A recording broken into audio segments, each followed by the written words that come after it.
वो दिन तो डेफिनेटली आओगा जिस दिन आपने यहाँ छोड़ना ही पड़ेगा, चाहे कितना काम रह रहा हो। आज जो स्थिति आपकी है, यदि आप इसको अभी से सेट करके चलोगे कि परमात्मा आपकी इच्छा कभी ले चलियो, यदि आपने मोक्ष उद्देश्य रखना है, उसमें फिर अग्रम अग्रम नहीं रखनी कि यूँ काम रह गया, ऐसा नहीं हुआ, भगवान इतना और हो जाता फिर काम बड़े नहीं। चाहे कभी कहे परमात्मा, चालन की तैयारी करनी पड़ेगी आपने। तो आपने यहाँ से तो जाना ही पड़ेगा। यदि आप श्रद्धा नहीं हटाओगे, यहाँ से आस्था नहीं हटाओगे, तो भी मृत्यु होगी, तो यहीं आ जाओगे। इस ज्ञान को आधार बना के और परमात्मा को साक्षी रख के जब भी चालन की तैयारी आवे, किसी समय आ जा, सहर्ष चल पड़े कि कभी ना कभी तो पीछा यहाँ से छुटवाना ही पड़ेगा। मान लीजिए आप परमात्मा के मार्ग पर लगे हुए हो और आपके साथ कोई ऐसी घटना, वैसे तो मालिक घटना नहीं देता जल्दी सी, वो भी आपकी कोई त्रुटि होगी या परमात्मा की कोई और रजा होगी, उसमें वो आपके हित में ही होगी। जैसे जिसको हम अकाल मौत कहते हैं, तो यहाँ पहले तो अकाल मौत आपकी होगी नहीं, और होगी तो घनी आपके ऊपर मेहर होगी, कोई विशेष कृपा होगी, या आपका नाम टूट चुका हो। प्रथम तो अकाल मृत्यु होगी नहीं इस मालिक के चरणों माने के बाद। इसके हाथ में है मासा घटे ना चल बढ़े, विधना लिखे जो लेख, और साचा सतगुरु मेट कर ऊपर मार दे मेघ। ये वो परमात्मा है जिस लिखे हुए लेख को, प्रारब्ध को कोई भी चेंज नहीं कर सकता। ये परमेश्वर कबीर देव उसको चेंज कर सकता है, उस भाग्य को बदल सकता है। तो ये तो उसके साथ होगा जो हृदय से, तन मन धन से कोई मर्यादा भंग नहीं करता है, प्रभु के चरणों में लगा हुआ है। और दूसरे जो परमात्मा के चरणों में लगे हुए हैं और परमात्मा की कुछ और रजा है कि कई कारण हो जाते हैं पुण्यात्माओं, तो उसको ऐसे अकाल मौत, वो स्वयं ही अकाल मौत मृत्यु करेगा उसकी, और तुरंत ही उसको दूसरा जीवन देकर पार करेगा। वो उसने अपनी आत्मा को देखना है। हम तो अपना स्वार्थ देखें।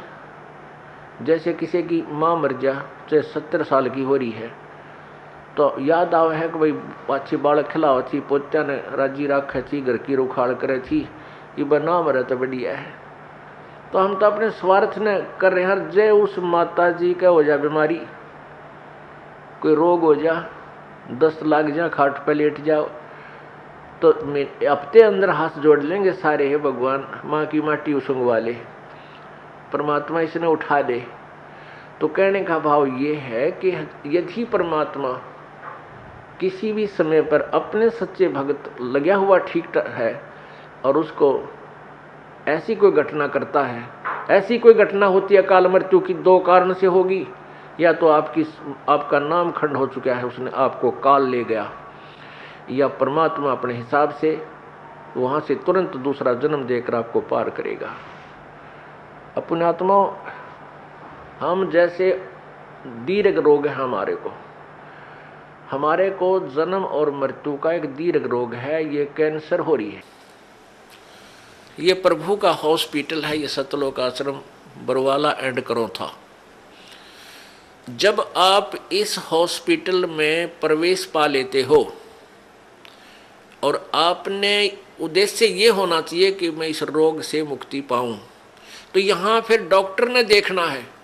जैसे डॉक्टर के पास आप चले गए, आप भयंकर रोगी हैं, फिर डॉक्टर ने ही करना है जो करना है, मरीज की नहीं चलती। वहाँ पर मरीज की कोई राय नहीं ली जाएगी। डॉक्टर जब चाहोगा इंजेक्शन लाओगा, जब चाहो उसका एक्सरे करेगा, जब उसकी रिपोर्ट लेगा, ब्लड चेक करेगा, ग्लूकोज चढ़ावेगा, इंजेक्शन लगाएगा, और हो सकता है किसी कारण से टांग भी काटनी पड़ जा जीवन बचाने के लिए, तो वो टांग भी काटेगा। तो वहाँ मरीज अपनी नहीं चलाता है, वो करबद्ध रहता है और डॉक्टर को समर्पण कर देता है कि जो आपको ठीक लगे वही करना। तो यहाँ आने के बाद आपने अपना अगर जन्म मरण का रोग कटवाना है तो परमात्मा डॉक्टर हैं, कबीर भगवान हमारे, इस दास को आपका कंपाउंडर छोड़ रखा है, तो आपको जैसा भी यहाँ हो रहा है उसमें कोई, देखो एक तो आपको गड़बड़ होगी, नाम खंड हो जानते हैं, आपका नाम टूट जाएगा, परमात्मा से आपका कनेक्शन खत्म हो गया। और दूसरा होगा मालिक करेगा, तो उसमें फिर अगरम मगरम नहीं होनी चाहिए, ऐसा क्यों हो गया, ऐसा नहीं होना चाहिए था। तो एक तो सावधानी आपने रखना कि आपका नाम खंड ना हो, मर्यादा भंग नहीं होनी चाहिए।